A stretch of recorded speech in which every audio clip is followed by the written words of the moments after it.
Well, this month is World Sleep Day. It's actually on Friday the 14th of March. And the theme is better sleep, better health and better learning. It's an initiative by the World Association of Sleep Medicine, and it's an international event aimed at promoting great sleep habits within the community. I reckon it's long overdue because I think that we often underestimate the impact that a good night's sleep has on us as adults, but certainly on children's well-being, their behaviour and their learning. And the research shows it appears that the regularity of sleeping habits is the key to a kid's well-being and better cognitive functioning. The sleep habits of 11,000 British children were studied recently and then compared to the well-being and cognitive function of other kids. And it seems that those most adversely affected by sleep and those who performed poorly or most poorly were children who came from households where there were little routine and little irregularity, or should I say little regularity around sleep. So interestingly, the key sleep factor that helps kids perform better, helps them cope with adversity and helps them behave better at school is regularity of sleep habits rather than how long kids sleep. Because it seems that the sleep clock just loves routine and regularity. And kids do too. They're routine junkies.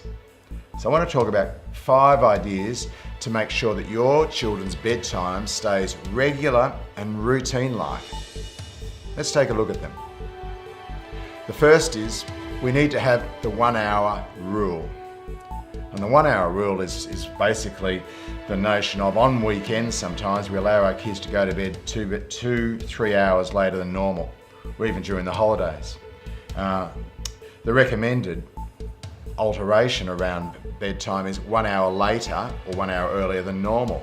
What happens when kids go to bed 2-3 hours later, the sleep clock gets messed up.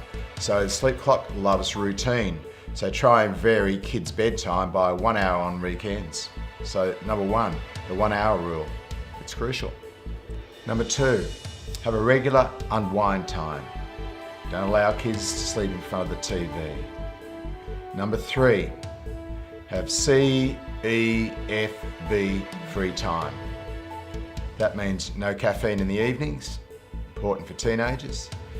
That means no vigorous exercise in the evenings. It means no food after dinner and no hot baths before bedtime.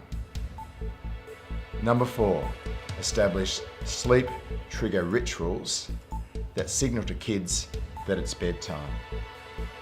Rituals such as cleaning your teeth, going to the toilet and having a story is a lovely little ritual that many parents use. Another one may be around reading.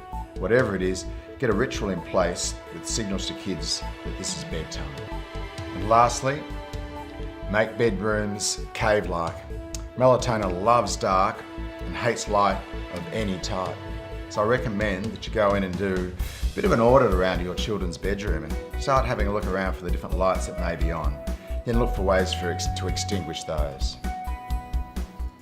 So if you keep to these 5 tips and keep them in mind, it'll definitely help your kids get a better night's sleep. Now I produced a great new sleep e-guide and it's in the download section of the club website. And it answers all your questions around sleep. I've got tips for toddlers, I've got tips for teens, and I've also importantly got a lot of tips on how to get your kids to bed in the first place and also how to make them stay there.